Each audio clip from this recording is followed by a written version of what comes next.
Hello বন্ধুরা, welcome to only sports view. তো এই ভিডিওতে ইন্ডিয়ান ফুটবলের বেশ কিছু ট্রান্সফার আপডেট রয়েছে এবং তার পাশাপাশি ওয়ার্ল্ড ফুটবল নিয়েও আপডেট রয়েছে। তো ভিডিওটি সবাই শেষ পর্যন্ত দেখতে থাকো, আর চ্যানেলে নতুন হয়ে থাকলে চ্যানেলটি সাবস্ক্রাইব করে পাশে থাকা বেল আইকনটিকে অন করে পাশে থেকো। তো প্রথমে যদি বেঙ্গালুরু এফসির প্লেয়ার রাহুল ভেকেকে নিয়ে কথা বলা যায়, তো রাহুল ভেকের প্রতি কলকাতার দুটো ক্লাবই ভালো রকম ইন্টারেস্ট দেখিয়েছে, যেখানে মোহনবাগান ইস্টবেঙ্গল দুজনেরই ভালো রকম ইন্টারেস্ট রয়েছে এই রাহুল ভেকের প্রতি। তো সেখানে যেরকমটা শোনা যাচ্ছে, ইস্টবেঙ্গল রাহুল ভেকের জন্য একটা ট্রান্সফার ফ্রিও অফার করেছে, কিন্তু সেটা বেঙ্গালুরু এফসির থেকে পুরোপুরি রিজেক্ট করে দিয়েছে। তো সেরকমই খবর বেরিয়ে আসছে, যেহেতু বেঙ্গালুরু এফসির সঙ্গে রাহুল ভেকের কন্ট্রাক্ট রয়েছে 31শে মে 2026 সাল পর্যন্ত, আরও এক বছরের কন্ট্রাক্ট যেহেতু পড়ে রয়েছে, তো সেই কারণে ট্রান্সফার ফ্রি ছাড়া তো ছাড়বে না বেঙ্গালুরু এফসি তাকে। তো সেখানেই বেঙ্গালুরু এফসির জন্য ইস্টবেঙ্গল একটা ট্রান্সফার ফ্রি অফার করেছিল, কিন্তু সেটা বেঙ্গালুরু এফসি পুরোপুরি রিজেক্ট করে দিয়েছে। তো সেখানে দেখা যাক পরবর্তী সময় মোহনবাগান এই ডিলটাকে কীভাবে সামলায়। তো মোহনবাগানে পরবর্তী সময় নিয়ে আসতে পারে কিনা এই রাহুল ভেকেকে বেঙ্গালুরু এফসির থেকে, নাকি সে বেঙ্গালুরু এফসিতেই থেকে যায়, তো সেটা পরবর্তী সময় দেখা যাক কী হয়। তো পরবর্তী সময় এ ব্যাপারে কোনো আপডেট পেলে অবশ্যই তোমাদের সাথে তখন শেয়ার করে দেবো। তো এর পরের আপডেটটি হচ্ছে পরমবীর সিং, পাঞ্জাব এফসির প্লেয়ার, যে মেনলি সেন্টার ব্যাক। তো এই সেন্টার ব্যাকের প্রতি নাকি মোহনবাগানে একটা ইন্টারেস্ট শোনা যাচ্ছে। তো মোহনবাগান এই সেন্টার ব্যাককে সই করাতে পারে পাঞ্জাব এফসির থেকে এই পরমবীর সিংকে। তো খুবই কোয়ালিটিফুল একজন প্লেয়ার, ইয়ং প্লেয়ার, তো লং কন্ট্রাক্টে তার সঙ্গে সাইন করাতে পারবে মোহনবাগান। আর মোহনবাগান ইয়ং প্লেয়ারদের সাথে একটু বেশি বছরেরই ডিল করে, তো সেটাও আমরা দেখেছি এর আগে। তো সেখানে দেখা যাক পরবর্তী সময় এই পরমবীর সিংয়ের সঙ্গে কতদূর কথাবার্তা বলে মোহনবাগান ম্যানেজমেন্ট, দেখা যাক পরবর্তী সময় সাইনিংটা হয় কি না। তো পরবর্তী সময় এবারে কোনো আপডেট পেলে অবশ্যই তখন শেয়ার করে দেবো। তো এর পরের আপডেটটি হচ্ছে মোহনবাগানের প্লেয়ার গ্রেগ স্টুয়ার্ট, মোহনবাগানের ম্যাজিশিয়ান। তো গ্রেগ স্টুয়ার্টকে তো মোহনবাগান ছেড়ে দেবে, এটা তো আগে থেকেই জানা।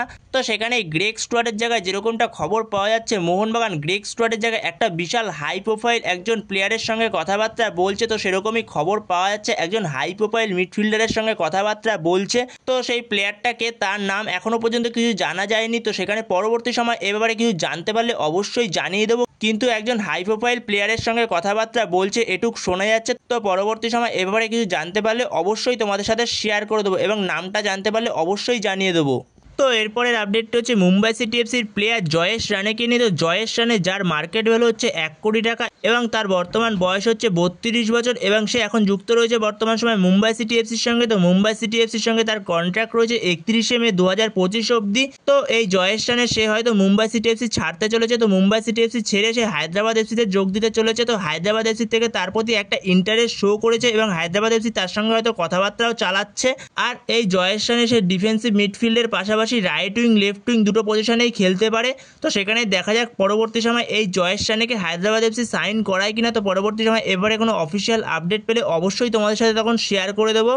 তো এর পরের আপডেটটি হচ্ছে কেরালা ব্লাস্টার এফসির প্লেয়ার নোয়া সাদুইকে নিয়ে। তো এই নোয়া সাদুইর প্রতি ভালো রকম ইন্টারেস্ট শো করেছে উড়িষ্যা এফসি। তো উড়িষ্যা এফসি তার সঙ্গে একটা ভালো রকম কথাবার্তা বলছে। তো সেখানেই দেখা যাক উড়িষ্যা এফসিতে আসে কিনা নোয়া সাদুই। কিন্তু নোয়া সাদুইর সঙ্গে কেরালা ব্লাস্টার এফসির কন্ট্রাক্ট রয়েছে 31শে মে 2026 অবধি।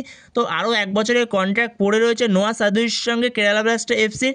তো সেখানে যদি কেরালা ব্লাস্টার এফসি ভালো রকম কোনো অফার পায়, তাহলে হয়তো নোয়া সাদুইকে ছেড়েও দিতে পারে। তো সেখানেই দেখা যাক উড়িষ্যা এফসি ভালো রকম কাজকর্ম করছে এই নোয়া সাদুইকে আনার জন্য। তো সেখানে দেখা যাক পরবর্তী সময় এই নোয়া সাদুইকে নিয়ে আসতে পারে কিনা, যেখানে এই নোয়া সাদুই লেফট উইংয়ের পাশাপাশি রাইট উইং এবং সেন্টার ফরওয়ার্ডেও খেলতে পারে, যেখানে তার বর্তমান বয়স হচ্ছে 31 বছর এবং মার্কেট ভ্যালু হচ্ছে 5.6 কোটি টাকা।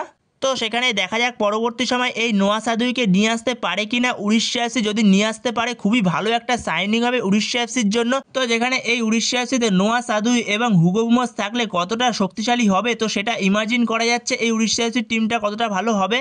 তো এরপরে যদি একটু ওয়ার্ল্ড ফুটবলের আপডেট নিয়ে কথা বলা যায়, তো রিয়েল মাদ্রিদকে নিয়ে যদি কথা বলা যায়, তো রিয়েল মাদ্রিদের কোচ ইতিমধ্যে পুরোপুরি কনফার্ম হয়ে গেছে, যেখানে রিয়েল মাদ্রিদের কোচ জাভি আলোনসো, তো তার সঙ্গে পুরোপুরি ডিল ডান হয়ে গেছে, যেখানে শোনা যাচ্ছে 3 বছরের চুক্তিতে সাইন করানো হয়েছে জাভি আলোনসোকে। তো সেখানে জাভি আলোনসো এর আগে সে প্লেয়ার হয়ে ট্রফি জিতেছিল রিয়েল মাদ্রিদকে এবং এবার তার পালা কোচ হয়ে ট্রফি জেতানো রিয়েল মাদ্রিদকে। তো যেরকমটা শোনা যাচ্ছে, জাভি আলোনসো 1 জুন থেকে তার টিম নিয়ে পুরোপুরি অনুশীলনে নেমে পড়বে, যেখানে ফিফা ক্লাব ওয়ার্ল্ড কাপের জন্য। তো এর পরের আপডেটে যদি ক্রিস্টিয়ানো রোনাল্ডোকে নিয়ে একটু কথা বলা যায়, তো ক্রিস্টিয়ানো রোনাল্ডো এখন বর্তমান সময় যুক্ত রয়েছে সৌদি আরবের ক্লাব আল নাসারে, যেখানে তার সৌদি আরবের ক্লাব আল নাসারের সঙ্গে চুক্তি ছিল 30শে জুন 2025 অবধি। তো সেখানে খুব শিগগিরই তার সঙ্গে চুক্তি শেষ হচ্ছে আল নাসারের। তো সেখানে যেরকমটা খবর পাওয়া যাচ্ছে আল নাসার হয়তো ছাড়তে চলেছে ক্রিস্টিয়ানো রোনাল্ডো এই মরশুমে। তো সেখানে আল নাসার ছেড়ে সে অন্য কোনো ক্লাবে জয়েন করতে পারে। তো সেখানে যেরকমটা শোনা যাচ্ছে যেই club FIFA club world cup খেলছে তো সেরকম কোনো একটা টিমে যোগ দিতে পারে ক্রিস্টিয়ানো রোনাল্ডো এই মরশুমে। তো সেখানে সেটাই দেখা যাক, যদি আল নাসার ছাড়ে ক্রিস্টিয়ানো রোনাল্ডো তাহলে কোন টিমে যোগ দেয় ক্রিস্টিয়ানো রোনাল্ডো। যেখানে ক্রিস্টিয়ানো রোনাল্ডোর আল নাসারে যোগ দেওয়ার পরে আল নাসারের অধ্যায়টা খুব একটা ভালো যায়নি, যেখানে সে গোল করলেও কোনো রকম সেরকম ট্রফি দেখা পায়নি একমাত্র আরব কাপ ছাড়া। তো সেখানেই হয়তো ক্রিস্টিয়ানো রোনাল্ডো এই মরশুমে আল নাসার ছাড়তে চলেছে। তো সেখানে দেখা যাক যদি আল নাসার ছাড়ে ক্রিস্টিয়ানো রোনাল্ডো তাহলে কোন ক্লাবে যোগ দেয়। তো পরবর্তী সময় এবারে কোনো আপডেট পেলে অবশ্যই তোমাদের সাথে তখন শেয়ার করে দেবো। তো বন্ধুরা এই ভিডিওতে এই পর্যন্তই। তো এই ভিডিওতে এই আপডেটগুলো নিয়ে আলোচনা করার ছিল। তো ভিডিওটি ভালো লাগলে অবশ্যই লাইক শেয়ার সাবস্ক্রাইব করতে ভুলো না। তো নেক্সট ভিডিওতে দেখা হচ্ছে, ততক্ষণের জন্য বাই বাই।